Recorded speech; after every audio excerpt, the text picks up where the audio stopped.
হাওড়ায় দম্পতির রহস্য মৃত্যুকে কেন্দ্র করে এলাকায় চাঞ্চল্য ছড়িয়েছে।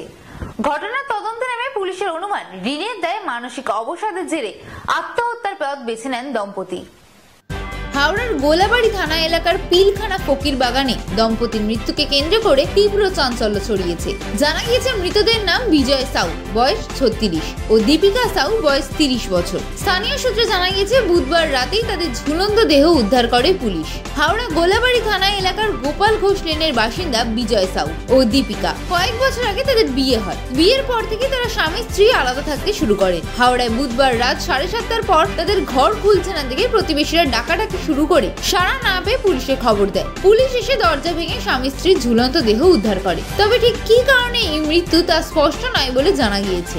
সূত্রের খবর, মৃত বিজয় সাউ কয়েক লক্ষ টাকা ঋণ করে ফেলেছিলেন ব্যবসার জন্য।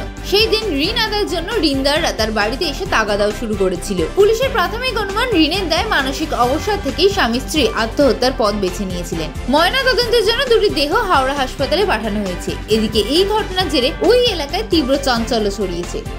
এটা আমরা তো বুঝতে পারছি না বাবা। আমরা তো শুধু বললো কদিন আগে যে মা আমার মনটা বড্ড মাথা খারাপ, কিছু ভাবতে পারছি না যে আমি কি করি। আমি দেখ, তুই তো আগে অনেক পুজো পাঠ করতিস, বউ তো পুজো করে, তুইও পুজো কর। নাই যদি ঠাকুরকে জল ঢালতে পারিস, নাই ধূপকাঠি জ্বালবি, ঠাকুরের মন্দিরের কাছে একটু গিয়ে দাঁড়িয়ে বলবি, ঠাকুর আমি যদি কোনো ভুল করে থাকি, কিছু থাকি, আমায় ক্ষমা করো, আমায় বুদ্ধি দাও যে আমি সোজা রাস্তায় যাই। হ্যাঁ, বলে তোর কাছে বললে তুই এই বকর করে ভাষণ দিস। না বাবু, ऐसे ही कर तो तब मन दिमाग सब ठीक हो जाए। আবার পরশু দিন সন্ধ্যেবেলা গেল, মঙ্গলবারে ওই দেখছি আমার জ্বরে তো আমি পড়ে আছি। তো বললো এখনও তোমার শরীর ভালো হয়নি। আমি না বাবু, আমার তবিয়ত না ঠিক হয়। বলে কালকে 12টার সময় ফোন করলো, 11:30টায়। আমি বাইরে রোদে বসে আছি ঠান্ডায়। তা ওর বাবাকে ফোন করলো যে মাকে ফোন করছি, মা ফোন তুলছে না। তোর বাবা বললো জানিস তো তোর মায়ের শরীর খারাপ, তো কী করে তুলবে। তা বাবা তুমি একবার এসো না। বলে তা ঠিক আছে, আমি 1টার মধ্যে আমি আসছি। বলে উনি আবার বাড়ি গেলেন, রাস্তায় ছিলেন উনি। বাড়ি গেলেন, পায়খানা থেকে হয়ে এখানে যখন এসেছেন দেখছেন দরজা বন্ধ। ওরা সবসময় বন্ধ রাখতো। তো দরজা পিটছেন যে খুলবে, খুলছেন, হয়তো ছেলে আমার আছে ফট করে শুয়েও যায়। আমার মনে করছে শুয়ে পড়েছে।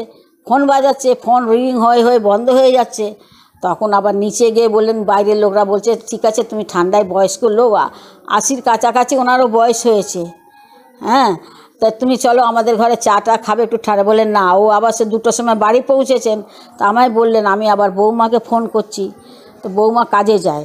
তো বলে 2-একবার বলেছে যে মা আমরা যখন যেখানে কাজে যাই আমাদের ফোনটা অফিসে জমা নিয়ে নেয়, ফোন অফিসে জমা নিয়ে নেয়। আর আমরা টিফিন সময় দেয়। তো আমি 3টে বাজলো, আমি 3টের সময় তো বউ তো ফোনটা হাতে পেলেই আবার ফোন করবে। তখনও ফোন করছি, ফোন তুলছে না। তখনই আমার মনটা বুকের ভেতরে বাবা ধক করলো, তাহলে মনে হয় দুটো ঘরেই আছে নাকি। তারপর ওর মাকে ফোন করলাম, বউর মাকে ফোন করেছি। আরও তাদের ভেতরের কথা কি করে বলবো বাবা। এবার তো এখানে তো ছিলাম না, বুঝতে পারছি না যে ওদের ভেতরটায় কি আরও ছিল। হ্যাঁ, তোর বাবা এলো, এসে দরজা ঠুকছে না। আবার ছেলে এলো, বড় ছেলে এলো, ছেলেও ওরকম করছে। ওর মাকে আমি বউর মাকে ফোন করলাম। আগে আমি জিজ্ঞেস করলাম যদি এমনি কিছু বললে যদি হয়তো মিথ্যে কথা বলে। আমি নাতনির কথা জিজ্ঞেস করলাম যে আমার নাতনি কোথায়, বাচ্চা। বলে না, বাচ্চাকে তো আমার মেয়ে সকালে দিয়ে গেছে, ওর তো পরীক্ষা আরম্ভ, ওকে দিয়ে গেছে। আমি ও কাজে বেরিয়েছে। বলে সেটা আমি বলতে পারি না। যখন বলেছে বলতে পারি না, তখনই আমার মনটা ধুক করে হয়েছে, তাহলে মনে হয় দুটোই ঘরে আছে নাকি। মেয়ে আর 9 বছরের। হ্যাঁ, নাম দীপিকা, না অনন্যা। হ্যাঁ, ছেলের আমি মা।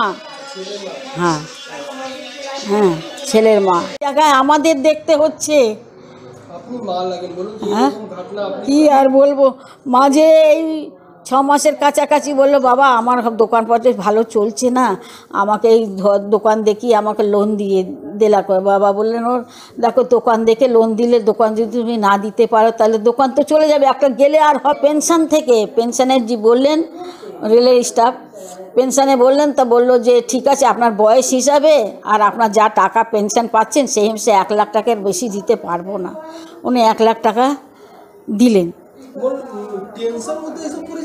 টেনশনে করেছে কি নিজেদের মধ্যে ঝামেলা ছিল কি টেনশন ছিল, এবার দুটোই তো গেছে, একটা থাকলে তাও তো কিছুটা কথাটা জানা যেত। এটাই তো কান্না। আচ্ছা, নাম ছেলের নাম কি ছিল? ছেলের নাম বিজয় কুমার সাউ। কত উমর ওর? হবে 87 না, ওর 84 জন্ম। 84 হ্যাঁ। আর মেয়ের নাম কি আছে? মেয়ের নাম দীপিকা সাউ। দীপিকা সাউ। হ্যাঁ দুজনে এখানে থাকবে না? হ্যাঁ, এই ঘর আমাদের কেনা, নিজেদের ছেড়ে চলে গেলাম যে না তোরা শান্তিভাবে থাক। আমার ওখানেও বাড়ি আছে, এই ছেলে ওখানেই থাকতো। আর না, ওই একটা ছেলে ওখানে একা লোকের কাছে খাবে, হোটেল থেকে খাবে, আমরা চলে গেলাম ওখানে বুড়ো বুড়ি এই ছেলে নিয়ে। এই ছেলেও তো কালকে শুনলো, আজকে ভোরবেলায় এসছে। ও তো কোথায় থাকেন? আমি পিলখানা ফকির বাগানে। আপনি শুনলেন, আপনার বলুন তো কি অবস্থা হচ্ছে? কী হয়েছে এবার আপনারা বুঝুন যে কী এই মায়ের অবস্থাটা কী হবে। তার মধ্যে ওর বোন, ওর বাবা একবারে বুকের ওপরে উঠে গিয়ে মানে এমন করেছে আমাকে না যে বলার নেই। বোনরা গালাগালি আমায় দিচ্ছে। আমি তোর গেল আমার গেল না, আমার তো দুটো গেল, ছেলে বউ দুটোই গেছে, তোর তো একটা মেয়ে গেল। তোর মেয়ে থাকলে হয়তো তোর মেয়েকে বিয়ে দিতে পারতিস, একটা কথা বলছি, কিন্তু আমার তো দুটোই গেল না। একটা আমার ঘরের বাচ্চা, সে অবহেলা হলো, কি বলবো। কারোর সঙ্গে ঝগড়া? এটা তো বলতে পারি না বাবা। এখানে কাকেও জিজ্ঞেস করে দেখো, কিছু বলো, বাড়িতে কিছু বলতো না? না এখানে জিজ্ঞেস করে পাড়ায় দেখো, কেউ বলবে না যে ছেলে আমার কারোর সঙ্গে ঝগড়া কি কারোর সঙ্গে, সবার সঙ্গে হাসি আর কি, কথা ভালো ভাবে। এই সব আচানক হয়ে গেছে, হ্যাঁ, এইসব মনে হয় আচানক হয়েছে, কিছু টেনশন নেই। টেনশনে ছিল। আপনার নাম কি আছে? আমার নাম শকুন্তলা দেবী।